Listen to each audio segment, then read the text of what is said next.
लेकिन डोमेस्टिक में भी 2 थीम जिन पे सबसे ज़्यादा निगाह जाती है, वो है, एक तो उन दोनों की खूब चर्चा होती रही है और वो थोड़ा बाज़ार के लिए नेगेटिव सेंस में कि ये दोनों थीम चल नहीं रही है इसलिए बाज़ार पिटा हुआ है या हमारी इकॉनमी ठीक से नहीं बढ़ पा रही है।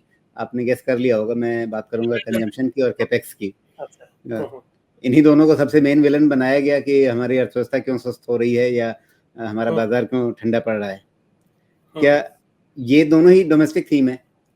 इनमें क्या होगा? नहीं, देखिए, कंजम्पशन की जहां तक आप बात कर रहे हो तो अब बजट में भी सरकार ने फोकस किया है, बट क्या है, कंजम्पशन से मेरा मतलब जो एफएमसीजी स्टॉक्स है उनसे नहीं है। मुझे लगता है जो कंज्यूमर ड्यूरेबल्स है, अप्लायंसेस है, इन सब में एक ज्यादा फोकस रहना चाहिए। टू व्हीलर्स है, और बाकी आपके जो केपेक्स वाली थीम है, जिसका मैंने काफी डिटेल्स में जिक्र किया कि जो पिछले 2 क्वार्टर है, हमने देखा इलेक्शन ईयर रहने की वजह से सरकार की स्पेंडिंग काफी धीमी हो गई, और उसकी वजह से प्लस पेमेंट्स भी कई जैसे कंपनियों को, कॉन्ट्रैक्टर्स को नहीं मिलते हैं या पेमेंट्स का भुगतान नहीं हुआ, उसकी वजह से भी स्लो डाउन देखा। बट वहां पे एक मुझे लगता है बहुत अच्छी गति से उसमें एक तेजी आनी चाहिए, बिकॉज सरकार की भी मंशा है कि हमारी जो जीडीपी ग्रोथ रेट है वो वापस से ट्रैक पे आए। तो मुझे लगता है ये जो दोनों सेक्टर है वो भी अच्छा करेंगे। बट मैं ज्यादा बुलिश हूँ सेक्टर्स लाइक बैंकिंग, मुझे बहुत अच्छा लगता है बैंकिंग एंड एनबीएफसी, जहाँ पे अच्छा खासा करेक्शन भी हुआ है वहाँ पे, और जो आरबीआई के जो प्रोएक्टिव जो स्टेप्स है उनकी वजह से भी वहाँ पॉजिटिव लगता है। फिर मुझे इंफ्रास्ट्रक्चर, पावर, इस तरह के जो सेक्टर्स है जो प्योरली डोमेस्टिक डिपेंडेंट है, तो उनमें ज्यादा फोकस है मेरा। जी, तो मोटा-मोटी कंजम्पशन, एफएमसीजी बास्केट छोड़ करके और कैपेक्स, इन दोनों पर पॉजिटिव वाइब्स दोबारा बनेंगे।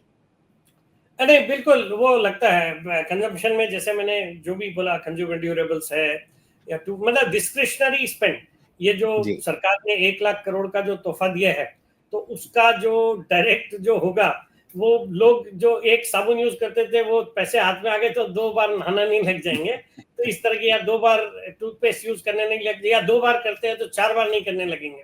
बाकी आप भारत की जो इकोनॉमी है वो इस लेवल तक तो आगे की, ये बेसिक चीजें तो जो आमतौर पे यूसेज होता ही। तो बाकी मेरा कंजम्पशन से मतलब है कि जो डिस्क्रिशनरी स्पेंड है वहां पे एक वृद्धि होगी, तो उसका डायरेक्ट इम्पैक्ट इन सब एयर कंडीशनर्स है, कूलर्स, और इस बार चूंकि गर्मियां भी बहुत एक्सेसिव होने वाली है, जो समर कैन बी एक्सेसिव, जिस तरह की इंडिकेशंस आ रहे हैं, जिस तरह के वार्निंग्स भी आ रहे हैं, महाराष्ट्र में भी हीट वेव की चेतावनी दी गई थी। मुझे लगता है ये सब जो सेक्टर्स यहाँ हैं, दिल्ली में लग रहा है मार्च नहीं अप्रैल चल रहा है। हाँ नहीं बिल्कुल राजीव जी, मैं हाल ही में एक राजस्थान में अभी एक वेडिंग अटेंड करके आ रहा हूँ लास्ट वीक ही, पुष्कर में। तो वहां पे मतलब मार्च के फर्स्ट वीक में इस तरह की गर्मी की, जैसे हम कोई अप्रैल मई में, आपने सही कहा, उस तरह की गर्मी होती है दिन में। तो इस बार गर्मी तो बहुत जोर से पड़ने वाली है, तो गर्मी से रिलेटेड जो स्टॉक्स हैं समर को जो कैटर करते हैं, मुझे लगता है, और वो हमने देखा भी है, बाजार पहले से ही भाप जाता है। तो आप the likes of Voltas, Havells, और ये क्या बोलते हैं आपके और कौन से नाम आते हैं जहन में, वर्लपूल है, ये सब ठीक करने लगे।